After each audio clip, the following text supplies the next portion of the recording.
क्या तुम्हें मुझसे भय नहीं लग रहा ब्राह्मण? मैं रत्नाकर हूं। मैं नारद हूं रत्नाकर, तुम्हारा अतिथि, और मैं निर्भय हूं। क्या तुम निर्भय हो? क्या मतलब है तुम्हारा? न मुझे प्राणों का भय है, न असफलता का, न कल का, न कलंक का। और कोई भय है जो तुम जानते हो? अब तुम बताओ, क्या तुम निर्भय हो? हाँ, मैं निर्भय हूं।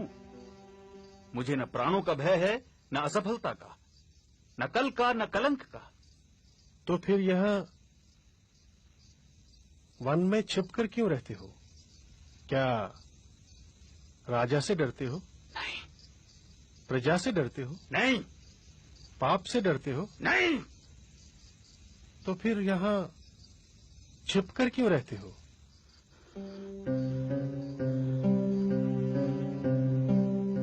उत्तर मैं देता हूं। पाप करते हो और पाप से डरते हो।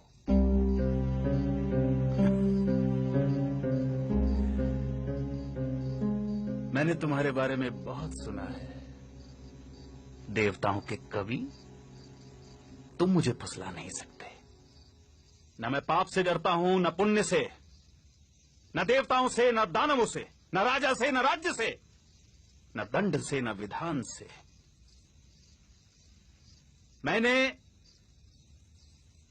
राज्य के साथ द्रोह किया है, मैंने समाज के साथ द्रोह किया है, इसलिए यहां बीहड़ों में रहता हूं। ये प्रतिशोध है मेरा। क्या था वो पाप जिससे तुम डरते हो? मुझे इतना मत उकसाओ कि मैं तुम्हारी हत्या कर दूं। नारद, इतना तो मैं जान ही चुका हूं कि पाप और पुण्य की परिभाषा हमेशा ताकतवर तय करते हैं और उसे कमजोरों पर थोपते हैं। मैंने साम्राज्यों का विस्तार देखा है, हत्या से, बल से, छल से। मैंने वाणिज्य का विस्तार देखा है, कपट से, अनीति से, अधर्म से। वो पाप नहीं था। मैं सैनिक था, दुष्ट और निर्दयी सौदागरों की भी रक्षा की। वो पाप नहीं था। युद्ध में हारे हुए लोगों की स्त्रियों के साथ पशुता का व्यवहार करने वाले सैनिकों की हत्या क्या की? मैं पापी हो गया। राजा, सेना और सेनापति का अपराधी हो गया मैं। क्या वो पाप था? दूसरों का पाप अपने पाप को सही नहीं ठहरा सकता रत्नाकर। मैं पापी नहीं हूं। कौन निर्णय करेगा? वो जो इस यात्रा में तुम्हारे साथ है या नहीं है? क्या तुम्हारी पत्नी, तुम्हारा पुत्र इस पाप में तुम्हारे साथ है? हाँ, वो क्यों नहीं साथ होंगे?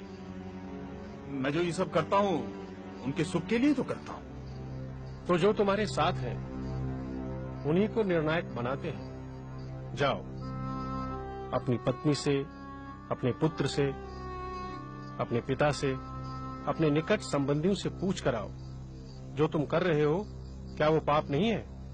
और क्या वो सब इस पाप में तुम्हारे साथ हैं? इस पाप के भागीदार हैं?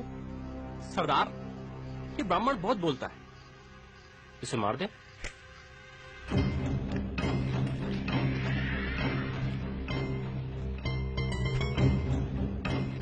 नहीं, इसे तो मैं अपने हाथों से मारूंगा, परंतु पहले इसके प्रश्नों के उत्तर तो दे दूं।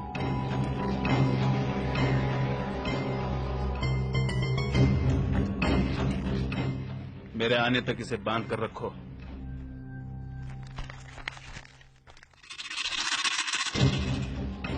कड़ी नजर रखना इस पर।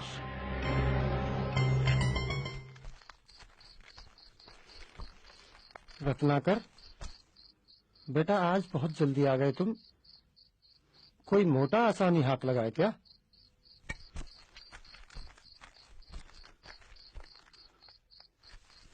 क्या बात है स्वामी, आज आप प्रसन्न दिखाई नहीं दे रहे? मैं जो कर रहा हूं क्या वो पाप है? ये तू कैसी बहकी बहकी बातें कर रहा है आज? तूने ज्यादा पी ली है क्या? क्या तुम मेरे पाप में भागीदार हो? ये तू क्या पूछ रहा है? क्या तुम मेरे पाप में भागीदार हो? नहीं स्वामी, मैंने आपके सुख में दुख में साथ देने की कसम खाई है, आपके पाप में भागीदार होने की नहीं।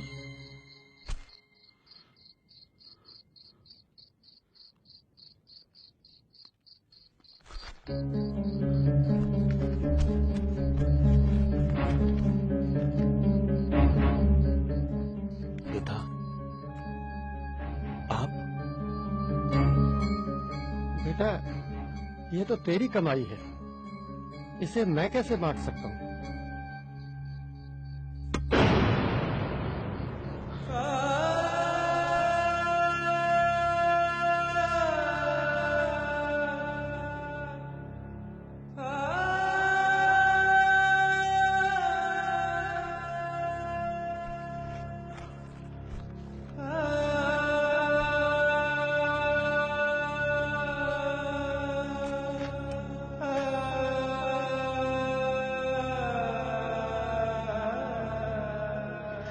आपका पथ शुभ हो स्वामी।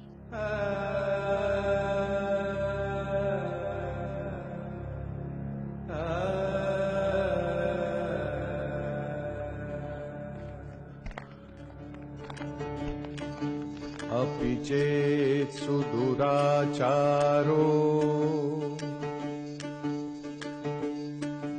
भजते मामनन्यभाक्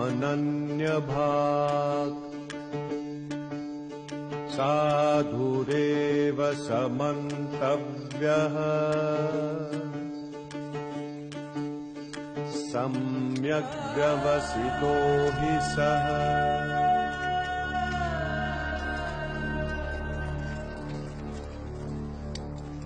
तुम्हारे साथी मुझे अकेला छोड़ जा चुके हैं रत्नाकर।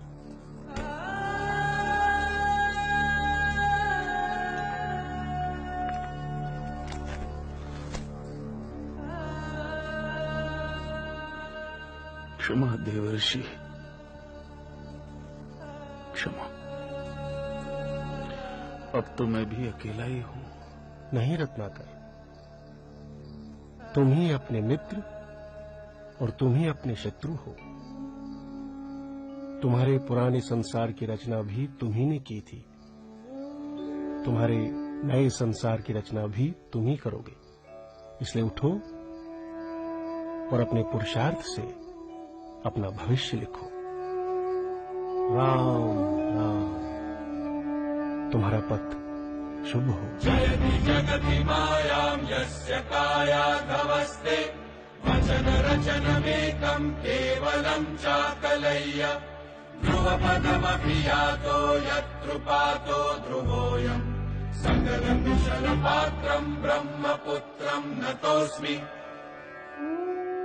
इस कहानी के इस डाकू ने अपने संसार को छोड़ फिर एक नए संसार की रचना की, जिसे हम रामायण के नाम से जानते हैं। इतिहास कहता है कि अतीत का डाकू रत्नाकर ही भविष्य में राम कथा का रचयिता वाल्मीकि बना। ठीक कहा था देवर्षि नारद ने, असीम संभावनाओं का स्वामी मनुष्य काश खुद को पहचान पाता।